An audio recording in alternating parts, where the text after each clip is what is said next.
Napangiti si Magda nang ngumiti na si Elizabeth sa kamera. Isa siya sa sumusuporta rito upang maging asawa ni Charles. Thank you, tita. Hindi na mabura ang ngiti sa kanyang mga labi. Kahit papano ay napanatag ang loob niya na hindi siya ipagpapalit ni Charles sa babaeng hindi pa nila nakikita ang mukha. Samantala, sa opisina ni Don Fausto, dumating na po ang inyong young lady. Pagbibigay alam ng butler kay Don Fausto. Sumenyas ito sa lalaki na maaari nang umalis at nang wala na ito ay muling hinarap ang mga papeles na trabahong iniwan ng anak.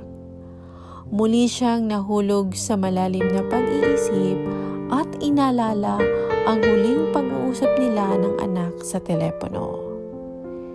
Dad, huwag mong pabayaan ang anak ko at ang apo ko kung ano man ang biglang mangyari sa akin. Ano bang pinagsasabi mo? May sakit ka ba? Galit na nag-aalalang tanong ni Fausto sa anak. Dad, lumalakas ang kapit ng kabilang panig at mukhang may mga niluluto silang akbang laban sa akin. Mayroon akong kinuhang bagong stockholder na mapagkatiwalaan. Maaaring isa sa kanila ang piliin mo para kay Stella. Napabuntong hininga si Fausto matapos balikan sa isipan ang bilin ng anak. Dalawa ang bagong stockholders sa kumpanya na ang anak mismo ang nakipag-negotiate. Ilang sandali pa ay pinatawag niya ang kanyang personal assistant na si Leonard. Senyor, ito po ang file ng mga taong pinaimbestigahan niyo. Inilapag ni Leonard ang dalawang folder sa harapan ng matanda. Mabilis na binuklat ni Don Fausto ang isang folder. Pinag-aralan ang bawat karakter ng dalawang taong kandidato para sa apo. Sa tingin mo, bakit ginawa ito ng anak ko? Matalino po ang anak ninyo, senyor.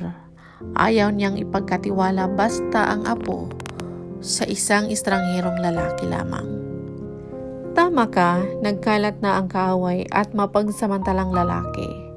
Ang dalawang ito, mukhang dati nang magkatunggali. Kailangan mo lang silang tutukan at obserbahan upang malaman kung bakit sila ang napili ng anak ko. Masusunod po, senyor.